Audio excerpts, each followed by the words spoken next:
राम राम भाई सारे ने। आज अपन स्टार्ट करने जा रहे हैं अपनी रिवीजन सीरीज नीट के लिए। किसके लिए? नीट एग्जामिनेशन के लिए, जो कि आपका मेडिकल एंट्रेंस है। उसके अंदर बायोलॉजी में आपको पढ़ाऊंगा। मेरा नाम केपी सर है और आज अपन cell the unit of life से स्टार्ट करने जा रहे हैं। जैसे कि आपने थंबनेल देख चुके होंगे कि तो बेसिकली मैं ये बता दूं कि जो मैंने अपने मेडिकल एंट्रेंस में मार्क्स अचीव किए थे 340 के ऊपर मैंने अचीव किए थे, तो उस हिसाब से मैं आपको पढ़ना सिखाऊंगा कि बायोलॉजी के अंदर रटने की बहुत सारी चीज़ें हैं ना, क्योंकि हमको याद रखने वाला जो पोर्शन है बहुत ज़्यादा है।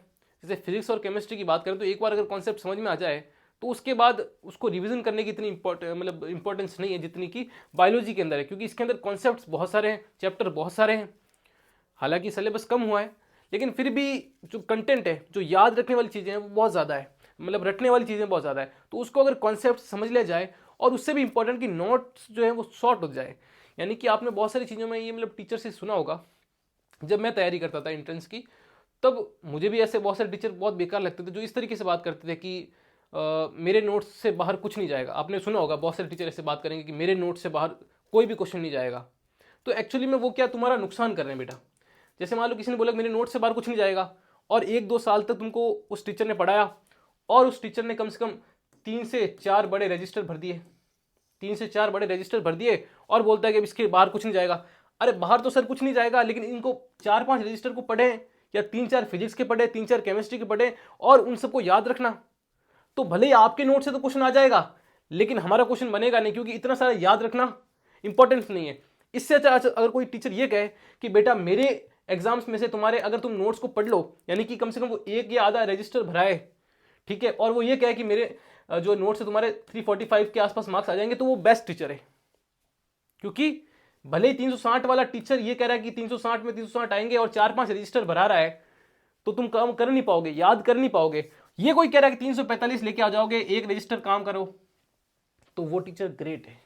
ठीक है, तो अपनी मेंटेलिटी कुछ ये वाली है, ये वाली जो मेंटेलिटी है ना मेरी है। ठीक है, तो मैं उस तरीके से तुम्हारे लिए, क्योंकि अभी दिन बहुत कम है, अपने पास 1-2 महीने पड़े। उस 1-2 महीने में अपन को क्या करना है? रिवाइज करना है। किसको? बायो को अच्छे से रिवाइज करना है मेरे साथ बैठ के।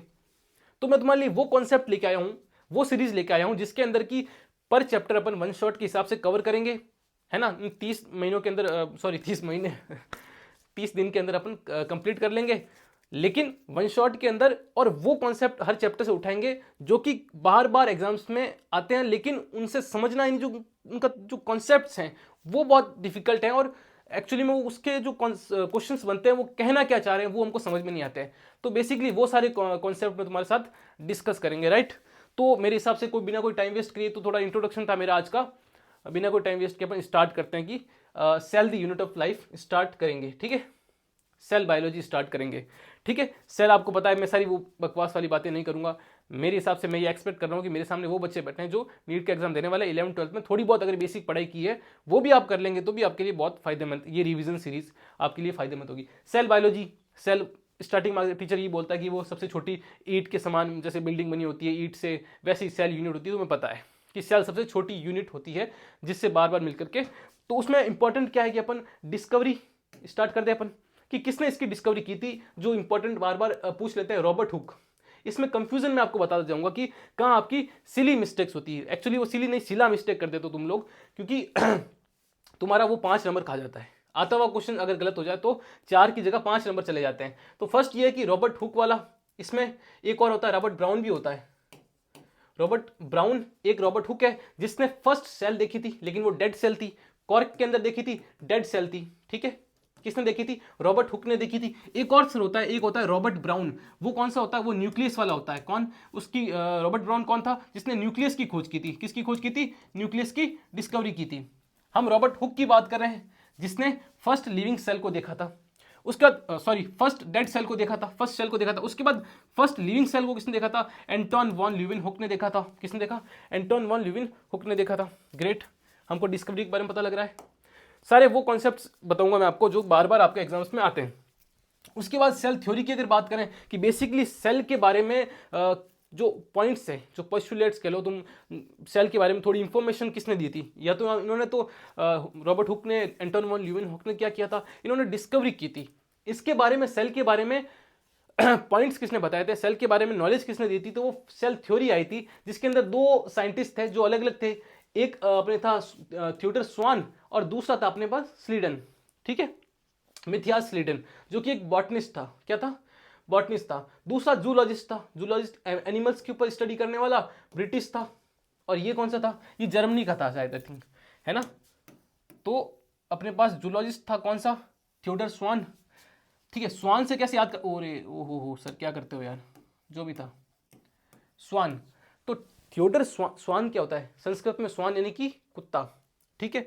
तो कुत्ता क्या एक तरह का एनिमल है, तो एनिमल की स्टडी करने वाला कौन था? जूलॉजिस्ट कौन था? थियोडर स्वान। याद आ जाएगा, कंफ्यूजन नहीं, ऐसे ट्रिक के लिए बता रहा हूं, ठीक है। स्लाइडन क्या हो जाएगा? बॉटनिस्ट था। इन दोनों ने स्टडी की और स्टडी करके क्या बताया कि एक सेल होती है जिसके ऊपर बेसिकली ज्यादा इसने थियोडर स्वान ने बताया था, इसने बताया था कि सेल के ऊपर क्या होती है, एक सेल वॉल होती है, एक वॉल होती है, मेम्ब्रेन बाउंड स्ट्रक्चर होती है, मतलब इसके ऊपर कुछ ना कुछ एक कवरिंग होती है, इसकी एक डिफाइंड शेप वगैरह होता है, और इसके अंदर कुछ ऑर्गेनलीज होते हैं। ये किसने बताए थे? थियोडर स्वान ने बताए थे, और इसने भी कुछ पॉइंट बनाए थे। तो मिलकर के इन दोनों ने क्या बना ली? अपनी एक सेल थ्योरी बना ली। लेकिन ये दोनों एक चीज नहीं बता पाए, उस एक चीज का नाम है कि ये जो सेल है ये बेसिकली बनी कैसे, इसका ओरिजिन क्या, ये सारी चीजें कौन नहीं बता पाया? सेल थ्योरी के अंदर नहीं बता पाए। तो क्या हुआ? सेल के अंदर मॉडिफिकेशन करके लिए कौन आया? एक आया रुडोल्फ विर्चो। कौन आया? Rudolf Virchow.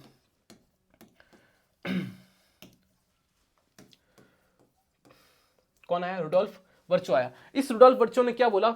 इसने बोला ओमनिस सेलुला ई सेलुला। क्या बोला इसने? एक वर्ड बोला, एनसीईआरटी के अंदर देखना तुम क्या लिखा है, ओमनिस सेलुला ई सेलुला। ओमनिस सेल्यूला ई सेल्यूला। ये जो है लोग ये इस तरह की वर्ड सर क्यों यूज करते हैं, बेसिकली इनको क्या मजा आता है इस तरीके से काम करने में? ये थोड़े ग्रीक शब्द हैं। इसने कहा कि जो सेल है, ये जो सेल प्रेजेंट में है वो किसी पुरानी वाली सेल से ही बनी है। तो सर ये क्या मतलब हुआ? मैं जैसे बनाऊं तो एक इंसान से ही बनाऊं, पिछले इंसान से ही बनाऊं, मेरे आने वाली संतति उसको ये बोलेगी कि तू किससे बना है, कि मैं भी पिछले किसी इंसान से बनाऊं। तो इसने भी ये बात कह दी कि जो सेल प्रेजेंट अभी प्रेजेंट है वो सेल इसी की जैसी दिखने वाली किसी और सेल से बनी हुई है। तो इसने बोला कि जो सेल बनती है वो किसी इसी की जैसी एक और सेल से प्रोड्यूस होती है। इसका मतलब सीधी सीधी किसकी बात कर रहा है? रिप्रोडक्शन की बात करने स्टार्ट कर दी इसने, ठीक है यहाँ पर। तो ये थोड़ी इसने बात बताई, और ये मिलकर के क्या बन गई अपने टोटल जो सेल थ्योरी है। कुछ पॉइंट तो पहले वाली सेल थ्योरी जो थियोडर और स्वान की थी, और उसमें मिक्सअप कर दिया किसका? रुडोल्फ विर्चो का। तो एक नई सेल थ्योरी बन गई, ठीक है।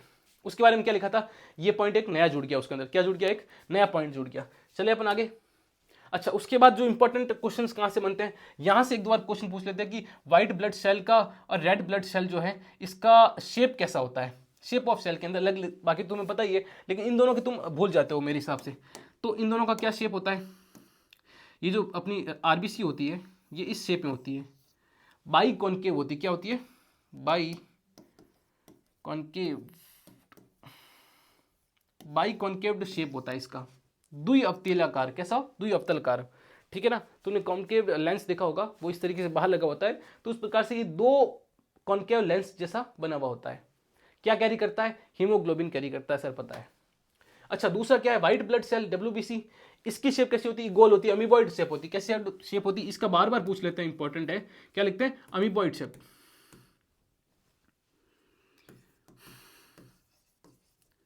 अमीबॉइड शेप होता है इसका। कैसा शेप होता है? अमीबॉइड, अमीबा की जैसा शेप होता है इसका। क्या याद हो जाए तुम्हारा? रिवीजन हो रहा है अच्छे से? ग्रेट। उसके बाद अपन बात करेंगे प्रोकैरियोटिक सेल्स क्या होती है एंड यूकैरियोटिक सेल्स क्या क्या होती है। प्रो का मतलब, तुम क्या बच्चे कंफ्यूज हो जाते हैं कि प्रो का मतलब प्रो लेवल। प्रो लेवल तो ये बोल सकते हैं कि एडवांस होगी, नहीं। प्रो का मतलब प्राचीन। तुम यहाँ पे इसको इस तरीके से याद करना। कैसे याद करना? प्राचीन, पुरानी वाली। जो अभी जो एनिमल्स जो वेल डिफाइंड और ऑर्गेनलीज हैं हमारे पास, जो ऑर्गन्स हैं, जो लिविंग बींग्स हैं, उसके अंदर कैसी सेल्स हैं? वो यूकैरियोटिक सेल्स हैं, नई आने वाली। प्राचीन जो पुराने जीव थे, बैक्टीरियाज थे, तो ये कौन रिप्रेजेंट करता है इनको? इनको रिप्रेजेंट कौन करता है? रिप्रेजेंट बाय बैक्टीरिया, पीपीएलओ, क्लोरोन्यूमेरल जो भी होता है, ठीक है। और बैक्टीरिया हो गया, ये सारी चीजें होता है इसको उसके अंदर ये सारी चीजें, ये जो सेल है प्रोकैरियोटिक सेल्स होती है किसके अंदर? बैक्टीरिया के अंदर। और जो पुराने जीव हैं जो कि इतने डेवलप क्या कहते हैं जीव नहीं है, जो लिविंग बींग्स नहीं है, उनके अंदर कौन सी सेल होती है? प्रोकैरियोटिक सेल होती है। इसका और क्या पॉइंट हो सकता है? क्यों वही इसको पुरानी सेल क्यों बोलते हैं, नई सेल की क्या आवश्यकता पड़ी? इसके अंदर जो वेल डिफाइंड जो है ना न्यूक्लियस नहीं है। न्यूक्लियस मतलब पूरी सेल को कंट्रोल करने वाला चीज। न्यूक्लियस क्या करता है? पूरी सेल को कंट्रोल करता है। हमारा ब्रेन अगर डिफाइंड वेल डिफाइंड नहीं हो तो हम धरती पर राज कर पाते? इंसान नहीं कर पाते। तो उसी प्रकार से सेल का ब्रेन कौन होता है? न्यूक्लियस होता है। वो वेल डिफाइंड नहीं होता है, उसके अंदर मेम्ब्रेन नहीं होती है। बेसिकली उसकी मेम्ब्रेन जो होती है वो इसके अंदर एब्सेंट होती है, तो इतना डिफाइंड नहीं होता, उतना कार्यशील नहीं हो पाता जितना कि यूकैरियोटिक सेल्स के अंदर है। किसके अंदर? प्रोकैरियोटिक सेल्स के अंदर। ग्रेट, समझ में आया तुमको किस कारण से प्रोकैरियोटिक सेल्स कौन सी होती है, किसके अंदर पाई जाती है, और उसको वेल डिफाइंड क्यों नहीं कहा जाता है? क्योंकि उसके न्यूक्लियस के ऊपर मेम्ब्रेन नहीं होती है। Very good. उसके अंदर एक और जो इंपॉर्टेंट टॉपिक है, तुम बार बार भूल जाते हो, वो है प्लाज्मिड। क्या होता है प्लाज्मिड? प्लाज्मिड क्या होता है? बेसिकली इस तरीके से इसकी स्ट्रक्चर होती है कि जो जीनोमिक डीएनए है उसके अलावा जो बाहर से उबार निकला हुआ है, जीनोमिक डीएनए के अलावा जो बाहर से बाहर निकला हुआ होता है, एनवेलप होता है, उसको बोलते हैं प्लाज्मिड। क्या बोलते हैं? प्लाज्मिड बोलते हैं, जो कि ट्रांसमिशन के समय काम आता है। यूकैरियोटिक सेल्स के अंदर, सॉरी प्रोकैरियोटिक जो पुराने सेल्स होते हैं उसके अंदर ये प्लाज्मिड पाए जाते हैं। तो कि जीनोमिक डीएनए जो नॉर्मल डीएनए होता है उसके अलावा जो एनवेलप निकला हुआ होता है ट्रांसमिशन के लिए, वो क्या होता है? उसको क्या बोलते हैं? प्लाज्मिड बोलते हैं। ग्रेट। तो मेरे हिसाब से मैं तुमको अच्छे से रिवाइज करना जा रहा हूँ, जो उन कॉन्सेप्ट्स को रिवाइज करा रहा हूँ जो बेसिकली तुम पढ़ना भूल जाते हो और जो एग्जाम्स में आ जाते हैं, उन कॉन्सेप्ट को रिवाइज करा रहा हूँ। ठीक है, बहुत अच्छे। उसके बाद एक और कॉन्सेप्ट है जो कंफ्यूजन होता है, वो है ग्राम स्टेन। स्टेन का मतलब होता है मेरे भाई अभिरंजन, या मैं कह दूं कोई निशान, हिंदी में बताऊं तो मैं कोई निशान छोड़ देना। शीशा हूं खनक कर मरूंगा, ऐसा कुछ शायरी होती, मैं भूल गया। तो ग्राम स्टेन, स्टेन का मतलब निशान। ठीक है, अब ये होता क्या है सर? इसमें आपने दो चीज पढ़ी होगी। क्या चीज sir? Gram positive and gram negative, and gram negative, gram positive and gram negative. ये होता क्या है बेसिकली? ये बैक्टीरिया के लिए जो टेस्ट करते हैं ना भाई, जो इन्फेक्शन फैलाने वाले बैक्टीरिया होते हैं, कौन से वाले bacteria? Infection, it is a laboratory. तुम नोट्स अगर बना रहे हो अच्छे से तो बनाओ। It is a laboratory, lab के अंदर, लैब में it is a laboratory test for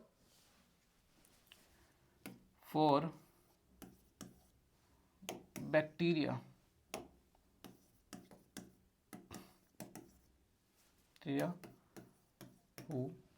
जो कि फैलाते हैं क्या? इन्फेक्शन।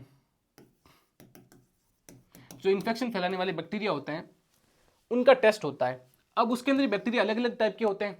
कुछ बैक्टीरिया की जो ये जो ग्राम स्टेन हो रहा है ना, बेसिकली वो किसके ऊपर निर्भर करता है? वो निर्भर करता है कि बैक्टीरिया की जो सेल वॉल है ना,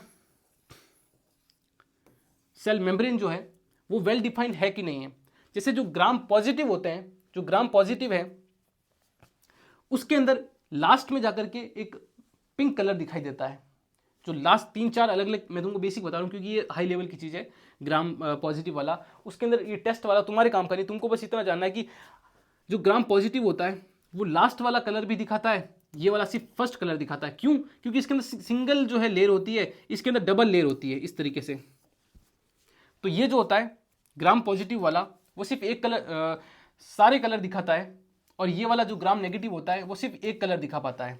तो इनमें से सिर्फ जो खतरनाक है, जो मतलब ज़्यादा क्या कहते हैं सिफिलोफेकस वगैरह है, जो बड़े बड़े बैक्टीरियाज होते हैं जो ज़्यादा हार्मफुल होते हैं, उनके लिए डिपेंड करता है कि जो पॉजिटिव वाला होता है। ये टेस्ट बेसिकली होता क्यों ग्राम स्टेन वाला, कि ये जानने के लिए कि बैक्टीरिया कौन सा है, ज़्यादा हार्मफुल ग्राम पॉजिटिव बैक्टीरिया है या ग्राम नेगेटिव बैक्टीरिया है।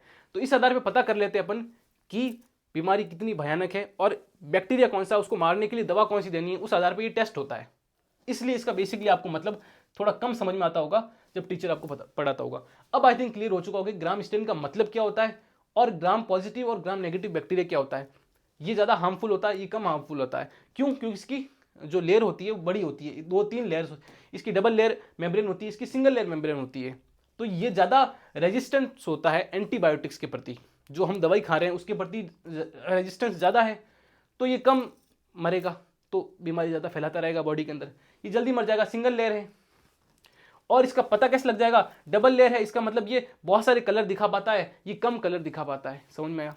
मतलब बेसिक मतलब समझ में आ रहा है। फिर तो तुम थ्योरी को पढ़ोगे तो समझ में आना स्टार्ट हो जाएगा। उसके बाद अपने पास अपने प्रोकैरियोटिक पढ़ लिया। अब ये यूकैरियोटिक। यूकैरियोटिक के अंदर क्या होगा सर? वेल डिफाइंड न्यूक्लियस होगा, वेल डिफाइंड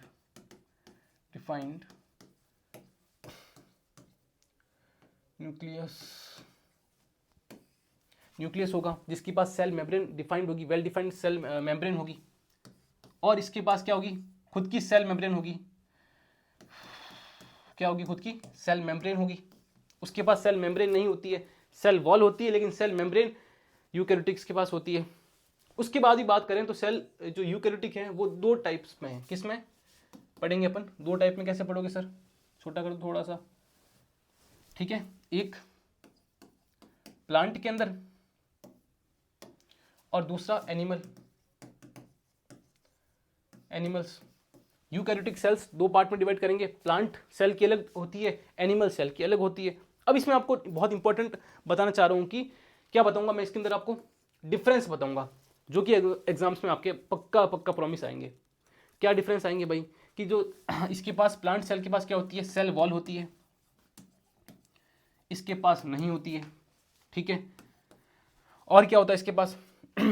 इसके पास सेंट्रियोल होता है, ठीक है। इसके पास सेंट्रियोल नहीं होता, चलो इसको लास्ट में लिख देंगे। इसके पास क्या होते हैं? प्लास्टिड होते हैं, जैसे क्लोरोप्लास्ट वगैरह होते हैं, वो इसके पास नहीं होते, एनिमल सेल के पास नहीं होता है। इसके पास बिग वैक्यूल्स होता है, इसके पास बिग वैक्यूल नहीं होता है, बहुत स्मॉल होता है। और छोटा कर थोड़ा, ठीक है। और इसके पास क्या होता है? सेंट्रियोल होता है। सेंट्रियोल जो है ना, यहां लिख रहा हूं मैं, ठीक है। थोड़ा इसको ऐसे कर दो, ठीक है। सेंट्रियोल जो होता है ना, ओहो गड़बड़ कैसे कर रहा है भाई? इसके पास क्या होता है? ये देखो ये देखो ये देखो, सॉरी, क्या होता है भैया? इसके पास जो है सेंट्रियोल होता है। इसके पास प्लांट सेल के पास नहीं होता है, लेकिन एनिमल सेल के पास सेंट्रियोल होता है। सेंट्रियोल क्या होता है आगे इसकी अपन डिस्कशन करेंगे। 50% लेक्चर अपना कंप्लीट हो चुका है, जिसके अंदर अपन ने इंपॉर्टेंट चीज़ें देख रहे हैं कि किसके अंदर क्या प्रेजेंट होता है। इससे पहले भी हमने बहुत सारी चीज़ें देखी है। बोर तो नहीं हो रहे तुम? कोई बात नहीं, बोर तो होना पड़ेगा अगर सिलेक्शन चाहिए तो, ठीक है। अब जो अपने पास इंपॉर्टेंट आ रहा है वो है सेल मेम्ब्रेन। क्या आ रहा है अपने पास? Cell membrane. सेल मेम्ब्रेन का अंदर ये जो मैंने लिखा, क्या लिखा है? Fluid mosaic model. ये बार बार एग्जाम्स में आएगा, इसको ध्यान से देखो, अपनी एनसीईआरटी खोल के बैठो और इसको समझना स्टार्ट करो, क्योंकि इसके अंदर तुमको डायग्राम दे देंगे और पूछ लेंगे ये क्या है, तो तुम कहोगे शुगर है। ये जो लंबी सी रेड कलर की वायर है, ये क्या है? ये प्रोटीन है। उसके बाद ये क्या? लिपिड के एटम है, लिपिड बायलेयर बोलते हैं। क्या बोलते हैं इसको? लिपिड बायलेयर बोलते हैं। इसलिए क्या? फ्लूइड की तरह इस तरीके से चलती रहती है, हिलती रहती है, इसलिए इसको क्या बोलते हैं? फ्लूइड मोजेक मॉडल बोलते हैं। किसने दिया था? सिंगर एंड निकोलसन, जो भी है निकोलसन, सिंगर एंड निकोलसन ने ये मॉडल दिया था। फ्लूइड मोजेक मॉडल नाम है इसका। ये इसके बारे में आएंगे कि इसके अंदर बड़े प्रोटीन धसे हुए होते हैं, ये लिपिड की बायलेयर है, ये प्रोटीन है। इसके ऊपर जो लगे होते हैं वो शुगर के मॉलिक्यूल्स हैं, और इसके बीच में जो लगे रखे हैं ये क्या है? कोलेस्ट्रॉल है। क्या है? कोलेस्ट्रॉल है। समझ में आया क्या मॉडल है ये? इसको याद कर लोगे तुम आसानी से, क्योंकि एग्जाम्स आने वाले हैं और मैं तुम्हारा रिवीजन अच्छे से कराना चाहता हूँ भाई। उसके बाद एक और इंपॉर्टेंट जो टॉपिक लिखा है वो लिखा है मैंने प्लाज्मोडेस्माटा। मैं सारे वो टॉपिक कवर कर रहा हूँ तुम्हारे जो कि एग्जाम्स में आते तो हैं, लेकिन तुमको समझ में आते नहीं है। तुम उनको अंदर मतलब टीचर जो है ना वो बहुत कॉम्प्लिकेटेड करके चीज़ को बता, जबकि इतनी कॉम्प्लिकेटेड, इतनी जटिल प्रक्रिया है नहीं जितनी तुमको बताई जा रही है।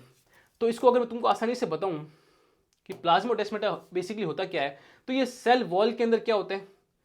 इस तरीके से छिद्र होते हैं बेटा। क्या होते हैं? सेल वॉल के अंदर इस तरीके से छिद्र होते हैं। ये सेल वॉल है। इस प्रकार से जो भी सामान को आर पार ले जाने के लिए जो बीच में छिद्र होते हैं उनको क्या बोलते हैं? प्लाज्मोडेस्माटा बोलते हैं। मैं सारे वो वर्ड मीनिंग तुम्हारी क्लियर करना चाहता हूं बेसिकली। उसके बाद लिखा अपने पास एंडोमेम्ब्रेन सिस्टम। क्या लिखा है? Endomembrane system. कौन सा सिस्टम? इसके अंदर क्या इंक्लूड होता है? इसके अंदर क्या इंक्लूड होता है, जैसे मान लो ये न्यूक्लियस है, उसके बाद इस न्यूक्लियस से एनवेलप निकलता है, ठीक है, एंडोप्लाज्मिक रेटिकुलम। तो मैं बता रहा हूं जो भी न्यूक्लियस के पास ले जा रहा है वो क्या है अपना, मतलब इसके आसपास जो भी मटेरियल है, ये जो दिखाई दे रहा तुमको न्यूक्लियस के बाहर वाला क्या निकलेगा सर, ईआर निकलेगा, एंडोप्लाज्मिक रेटिकुलम निकलेगा। किस में इंक्लूड हो जाएगा, एंडो मेम्ब्रेन सिस्टम के अंदर। इसके बाद क्या होगा, इसी से जो मतलब मैन्युफैक्चरिंग से रिलेटेड जो भी है ना, मैन्युफैक्चर से रिलेटेड यानी गोल्गी बॉडी, गोल्गी बॉडी, जो भी चीजें मैन्युफैक्चर से रिलेटेड है, मेरे सामने देखो, जो भी चीजें मैन्युफैक्चर से रिलेटेड है यानी पैकिंग करने के रिलेटेड है, उसको अपन एंडो मेम्ब्रेन सिस्टम के अंदर इंक्लूड करेंगे। और क्या होता है, मीजोजोम्स होते हैं, और क्या होता है, एक वैक्यूल होता है बड़ा सा। तो ये चार चीजें जो है ना, लाइजोसोम, ईआर, गोल्गी बॉडी और वैक्यूल, और वैक्यूल, ये किस में आएगी अपने, ये एंडो मेम्ब्रेन सिस्टम में आएगी। किस में आएगी बेटे, एंडो मेम्ब्रेन सिस्टम। इसके अलावा जो भी चीजें हैं वो एंडो मेम्ब्रेन सिस्टम के अंदर नहीं है, जैसे माइटोकॉन्ड्रिया, प्लास्टिड वगैरह, वो इसके अंदर नहीं है। तो चार चीजें मैं बताई थी एंडो मेम्ब्रेन सिस्टम के अंदर, तरीके से बताई थी ड्रॉ करके, वो आपको याद करनी, क्योंकि एग्जाम्स में ये पूछेगा कि एंडो मेम्ब्रेन के इन चारों में से कौन एंडो मेम्ब्रेन सिस्टम में नहीं है या है, तो याद होनी चाहिए। उसके अलावा एक और इंपॉर्टेंट जो है टॉपिक अपने पास है वो माइटोकॉन्ड्रिया है। Mitochondria power house, power house है ना, अरे भाई चल क्यों नहीं रहा, सॉरी, क्या है ये अपना पावर हाउस है, शक्ति है। क्या बनाता है अपने पास, एटीपी बनाता है सर, एडिनोसिन ट्राइफॉस्फेट। फॉस्फेट के कितने एटम है, 3 एटम है। कौन बनाता है, ये बनाता है ईसीआर चैन चलती है इसके अंदर, अंदर की ओर। इसकी डबल लेयर होती है, double layer organelle, cell organelle होता है। इसकी जो अंदर वाली जो लेयर है ना, जैसे अगर मैं हाथ से बनाऊं इसको, तो इस प्रकार से इसको, ये आउटर मेम्ब्रेन, इनर मेम्ब्रेन क्या होती है, वो इस तरीके से इसका सरफेस एरिया बढ़ाने के लिए क्या होती है, इस तरीके से फोल्ड बना लेती है। क्या बना लेती है, फोल्ड बना लेती है। और जो फोल्ड बनाती है उस फोल्ड को क्या बोलते हैं, उस फोल्ड को बोलते हैं क्रिस्टा या क्रिस्टी, जो भी बोलते हैं, क्या बोलते हैं, क्रिस्टा। ये इंपॉर्टेंट मैं चीजें क्यों बता रहा हूँ, क्योंकि बार बार एग्जाम्स में पूछेंगे, इसीलिए वो सारी चीजें बता रहा हूँ। बाकी मैं पूरा चैप्टर आपका नहीं पढ़ा रहा हूँ, मैं सिर्फ और सिर्फ रिवीजन करा रहा हूँ आपका, जो कि बार बार एग्जाम्स में पूछने जाने वाले वर्ड्स हैं और आपको उनको समझने में बहुत दिक्कत होती है। जैसे ग्रामस्टिन बताया मैंने आपको, ठीक है, प्लाज्मोडेस्माटा बताया, और भी ऐसी चीजें, प्लास्टिड वगैरह बताया, और ये क्रिस्टी वगैरह जो भी है, ठीक है। तो ये सारी चीज इसके अंदर प्रेजेंट है। बाकी आपको माइटोकॉन्ड्रिया के बारे में पता ही है कि यहाँ पे ईसीआर चैन चलती है इसके अंदर। इसके अंदर क्यों ये क्रिस्टी बनाना क्यों जरूरी था, इसकी आउटर मेम्ब्रेन भी है, इनर मेम्ब्रेन भी है, सारी चीजें आपको समझ में आ चुकी होगी माइटोकॉन्ड्रिया के अंदर। उसके बाद क्लोरोप्लास्ट, अगर इसकी बात करूँ ना मैं, क्लोरोप्लास्ट की, प्लास्टिड है, ल्यूकोप्लास्ट भी होता है इसके अंदर, क्रोमोप्लास्ट भी होता है, ठीक है, हरा दिखाने के लिए। और क्लोरो, ये क्या, जो इसके अंदर प्लास्टिड के अंदर मैंने तीसरा जो वर्ड लिखा है वो लिखा है मैंने क्लोरोप्लास्ट। क्लोरोप्लास्ट क्या है बेसिकली सर, ये इसके अंदर क्या होता है, क्लोरोफिल होता है। क्लोरोफिल क्या करता है, फोटोसिंथेसिस करता है, वो क्या करेगा, फूड बनाता है। तो ये बहुत इंपॉर्टेंट है। इसके एग्जाम्स में पूछ लेते हैं कि भाई देखो मैं डायग्राम बनाऊं तो इस तरीके से बनाता, अगर मैं बनाऊं तो ये बनाया मैंने क्लोरोप्लास्ट, उसके अंदर इस तरीके से प्लेट बनाऊंगा जिसको थाइलेकॉइड बोलते हैं। अगर एक प्लेट की बात करूं मैं, ये देखो एक के ऊपर एक, एक के ऊपर एक प्लेट रखी हुई है, अगर एक प्लेट की बात करूं तो मैं उसको क्या बोलूंगा, कहाँ लिखा भैया, हाँ ये ग्रेना हो गया। एक प्लेट की बात करूं तो उसको बोलेंगे थाइलेकॉइड। क्या बोलेंगे, थाइलेकॉइड बोलेंगे। जब बहुत सारी थाइलेकॉइड मिल जाएगी तो उसको, इस पूरे को क्या बोलेंगे, इस पूरे को बोलेंगे ग्रेना। क्या लिखा है यहाँ पर, ग्रेनम लिखा है, ठीक है।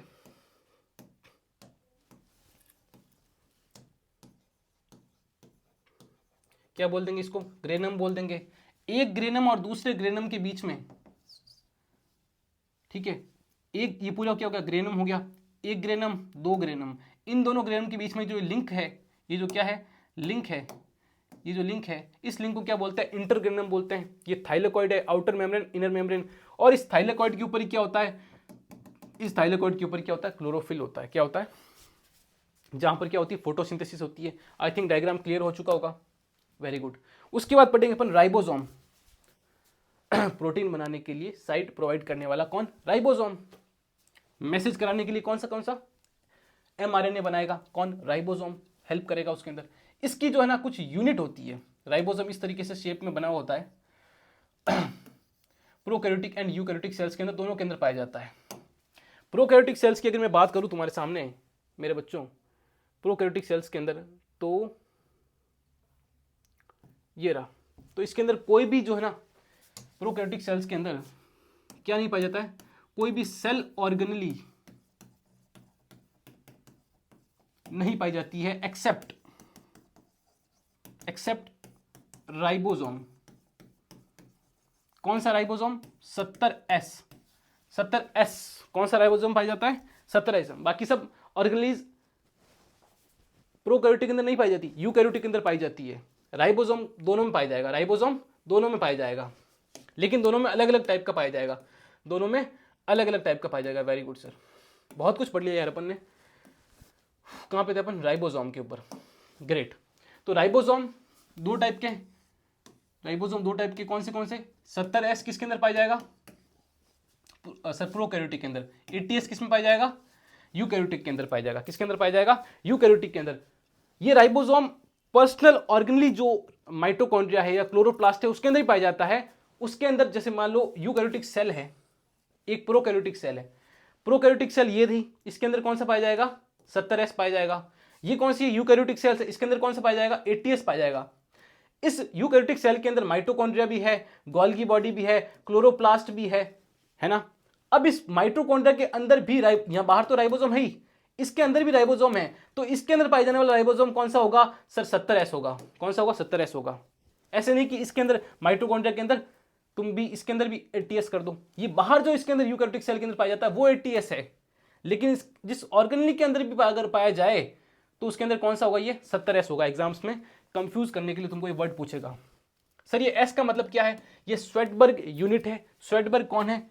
जिसने इसकी डिस्कवरी की थी। नेक्स्ट जो अपने पास इंपॉर्टेंट टॉपिक आ रहा है उसका नाम क्या है बेटे? उसका नाम है अपने पास सीलिया फ्लैजिला सेंट्रोसोम सेंट्रियोल लिखा है मैंने। क्या लिखा है? इसका क्या बेसिकली अपन क्रॉस सेक्शन एरिया देखेंगे। यहां से क्वेश्चन आ जाता है कि इसका अगर अपन ट्रांसफर सेक्शन काट के देखें अपन इस तरीके से, जैसे मैं खड़ा हूं, मेरे को इस तरीके से काटोगे तो इसी प्रकार से अपन ने उस सीलिया फ्लैजिला, बेसिकली सीलिया फ्लैजिला होता है क्या? जैसे मान लो ये सेल है, इस सेल के ऊपर ये इसके एनवेलप निकले हुए हैं, इसकी मूवमेंट के लिए जो एनवेलप निकले हुए हैं उनको अगर काट कर देखें, बीच में इस तरीके से देखें, तो इस तरीके से माइक्रोस्कोपिक दृश्य जो अपन को दिखने को मिलेगा वो इस तरीके का मिलेगा अपन को। ठीक है, वेरी गुड। अब इसके अंदर करना क्या है कि इसके अंदर ये जो है ना माइक्रोट्यूब्यूल से बने, मैंने आपको बताया था ना ये उभार होते हैं, ये बाहर से मूवमेंट के लिए। तो इसके अंदर बेसिकली है क्या? इसके अंदर ये जो डॉट डॉट तुमको दिखाई दे रहे हैं, ये डॉट बेसिकली है क्या? ये माइक्रोट्यूब्यूल्स है। क्या है ये? माइक्रोट्यूब्यूल्स है। क्या है? माइक्रोट्यूब्यूल्स है। ठीक है, इन माइक्रोट्यूब्यूल्स के ऊपर क्वेश्चंस कैसे आते हैं कि इसकी जो व्यवस्था है, इसका जो अरेंजमेंट है वो 9+2 है। ये इंपॉर्टेंट है, ये बार बार एग्जाम्स में क्वेश्चन पूछ लेते हैं कि ये जो माइक्रोट्यूब्यूल्स है यहाँ पे 9 है और बीच में 2 है, तो इसकी जो अरेंजमेंट है वो एग्जाम में पूछ लेते हैं। उसके अलावा सेंट्रोजोम के अंदर किस टाइप का होता है? ऐसा कैसे सेंट्रोजोम के अंदर? सेंट्रोजोम क्या होता है? सेल ये मैंने तुमको बताया नहीं बताया? देखो सेंट्रोजोम है ना, मैंने लिखा था तुमको प्लांट सेल के अंदर, ये कहाँ गई प्लांट सेल? यूकैरियोटिक होगी, प्रोकैरियोटिक प्रोकैरियोटिक प्रोकैरियोटिक, ये रहा प्रोकैरियोटिक। इसके अंदर मैं तुमको सेंट्रियोल लिखाना भूल गया था बेटे। अच्छा लिखा है तुमने, वेरी गुड यार, गजब होशियार हूं मैं। लिखा था सेंट्रियोल लिखा था मैंने, है ना। तो सेंट्रियोल की बात कर रहे थे अपन। इसके अंदर भी सेम टू सेम सेंट्रियोल की व्यवस्था है। सेंट्रियोल करता क्या है? सेल डिवीजन में काम आएगा, तुमने पढ़ा होगा। तो उसके अंदर भी माइक्रोट्यूब्यूल्स होते हैं, लेकिन उसकी जो व्यवस्था होती है वो 9+2 नहीं होती है, उसकी 9+0 होती है। क्या याद रहेगा? क्या याद रहेगा ये चीज? उसके बीच में कुछ नहीं होता, इसके बीच में 2 डब्बे हैं। अच्छे से रिवीजन हो रहा है। उसके बाद वेरी गुड, इसको एक बार एनसीईआरटी पेज निकालो और बार बार इसका क्वेश्चन आ जाता है। ठीक है, इसको बोलते क्या है? मेटावर्स बोलते हैं। क्या बोलते हैं भाई? एक बार एनसीईआरटी निकाल के दिखाऊं मैं तुमको। ये सारा सिलेबस जो मैं तुमको पढ़ा रहा हूँ वो सब कुछ एनसीईआरटी पढ़ा रहा हूँ। इसके बाद कुछ क्वेश्चंस नहीं जाने वाले अगर तुम अच्छे से रिवाइज कर रहे हो मेरे साथ।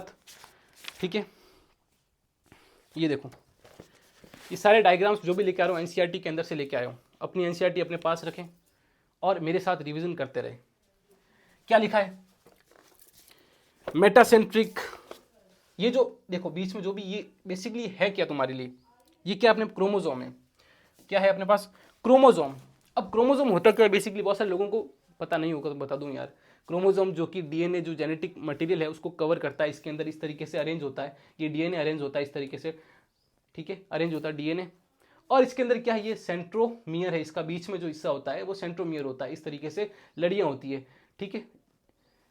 उसके बीच में जो लगा होता है पॉइंट पकड़ने के लिए वो क्या होता है, सेंट्रोमियर बोलते हैं। अब सेंट्रोमियर की chromosome, types of chromosome based on position of centromere, तो सेंट्रोमियर की जो पोजीशन है उसके आधार पर 4 प्रकार के क्रोमोसोम पाए जाते हैं। एक कौन सा, मेटासेंट्रिक, कौन सा ये मेटासेंट्रिक, जो कि क्योंकि बीच में, एकदम बीच में, इसीलिए क्या बोला मेटासेंट्रिक। अगर इस सेंट्रोमियर को थोड़ा सा ऊपर ले जाए तो बोलेंगे सब मेटासेंट्रिक, क्या बोलेंगे, सब मेटासेंट्रिक। उसके बाद नेक्स्ट क्या है, एक्रोसेंट्रिक, इसको बोल देंगे एक्रोसेंट्रिक। उसके बाद लास्ट क्या दे रखा तुम्हारे, टीलोसेंट्रिक, टेल के ऊपर आ जाता है, इसके लिए क्या बोलते हैं इसको, टीलोसेंट्रिक। क्या ये याद रहेंगे तुमको, ये एग्जाम्स में बार क्वेश्चन आते रहते हैं, ठीक है, याद हो रहा है मेरे हिसाब से, रिवीजन हो रहा है अच्छे से, ग्रेट। उसके बाद ये एक और इंपॉर्टेंट है तुम्हारा टॉपिक, कौन सा, नॉन मेम्ब्रेन बाउंड स्ट्रक्चर। ऐसे कौन से ऑर्गेनेल्स होती है जिसके ऊपर मेम्ब्रेन नहीं होती है, ये रही, राइबोसोम के ऊपर, सेंट्रियोल के ऊपर, और ये भाई मेरा न्यूक्लियस नहीं है, ये न्यूक्लियोलस है, क्या है, न्यूक्लियोलस है। न्यूक्लियस के अंदर भी पाया जाता है, प्रोटीन सिंथेसिस करने के लिए न्यूक्लियस के अंदर भी क्या पाया जाता है, न्यूक्लियोलस पाया जाता है। तो उसके ऊपर भी मेम्ब्रेन नहीं होती है। डबल मेम्ब्रेन बाउंड स्ट्रक्चर कौन सी होती है, न्यूक्लियस के ऊपर डबल मेम्ब्रेन होती है, माइटोकॉन्ड्रिया और क्लोरोप्लास्ट के अंदर। बाकी इसके अलावा, इन दोनों के अलावा सबके ऊपर सिंगल मेम्ब्रेन, गोल्गी बॉडी वगैरह वॉटेवर, ईआर वगैरह, उसके ऊपर सिंगल मेम्ब्रेन होती है। समझ में आया, समझ में आया रे, बोलना भाई मेरे हिसाब से अच्छा तुम्हारा सेल बायोलॉजी का जो रिवीजन है, मेरे हिसाब से तुमने बहुत सारे ऐसे टॉपिक्स पढ़े होंगे जो तुम्हें समझ में नहीं आते होंगे पहले, और अच्छे से रिवाइजन मेरे हिसाब से हो रहा तुम्हारा, ठीक है ना। क्योंकि मेन बात ये है कि यार आपने बहुत कुछ पढ़ा है, उससे भी ज़्यादा इंपॉर्टेंट बात ये है कि आपने कितना कुछ रिवाइज किया है। एंड मोमेंट पे आपको वही चीज़ें याद आएगी जो कि आपने रिवाइज की है। समझ में आया, तो बिना डरे, मेरे हिसाब से एक एग्ज़ाम ही है, कोई बड़ी बात नहीं, मैंने भी निकाला है, तो उस हिसाब से अगर आप पढ़ते जाएंगे, लगातार कोशिश करते जाएंगे, तो मेरे हिसाब से पक्का कुछ ना कुछ जीवन में अच्छा हासिल करोगे, ठीक है। तो बिना डरे ही एक सब्जेक्ट है ये, बायोलॉजी तो बहुत ईजी लगती तुमको, बस अगर समय पर रिवाइज आप करते रहो और क्वेश्चंस लगाते रहो। क्वेश्चन इस टाइप के लगाने आपको, वैसे तो मैं क्वेश्चन सीरीज लाऊंगा आपको एक बार बताने के लिए, लेकिन क्वेश्चंस उस तरीके से लगाने, क्योंकि भी जो नया पैटर्न आया है बेटे, वो पैटर्न बेटा कैसे बोल रहा हूँ, तो मेरे जूनियर ही हो, तो पैटर्न ये आया कि थोड़े लॉन्ग टाइप के लेंथी क्वेश्चंस स्टार्ट होने लग गए हैं बायोलॉजी के अंदर, ठीक है। वो कैसे सॉल्व होंगे, वो थ्योरी पढ़ने से कभी सॉल्व नहीं होंगे, क्योंकि बेसिकली थ्योरी आपको रटा रही है, आपको करना क्या है, आपका दिमाग खोलना है, तो उसके लिए आपको एमसीक्यूज और बहुत सारे प्रॉब्लम्स को सॉल्व करना पड़ेगा। बेसिकली क्या लिखा होता है, जो बड़ी बुक्स आप उठाओगे तो उसके ऊपर एमसीक्यूज नहीं लिखे होते, उसके ऊपर लिखा होता है प्रॉब्लम्स। तो उन प्रॉब्लम्स को जितना आप सॉल्व करते जाओगे, उतना ही आपका दिमाग उस तरह के, उस बेस्ड के लॉन्ग और लेंथी एमसीक्यूज करने की हैबिट आपको पड़ जाएगी। क्योंकि आजकल ट्रेंड ये है कि बायोलॉजी के अंदर सिंपल क्वेश्चंस नहीं आ रहे हैं, लेंथी क्वेश्चंस बनाए जा रहे हैं, थ्योरी वाले बड़े बड़े क्वेश्चंस बनाए जा रहे हैं। तो कॉन्सेप्ट तो क्लियर मैं कर ही रहा हूँ आपके, लेकिन आप साथ साथ में क्या करते जाइए, क्वेश्चंस को सॉल्व करते जाइए बहुत सारे। Great, all the very best.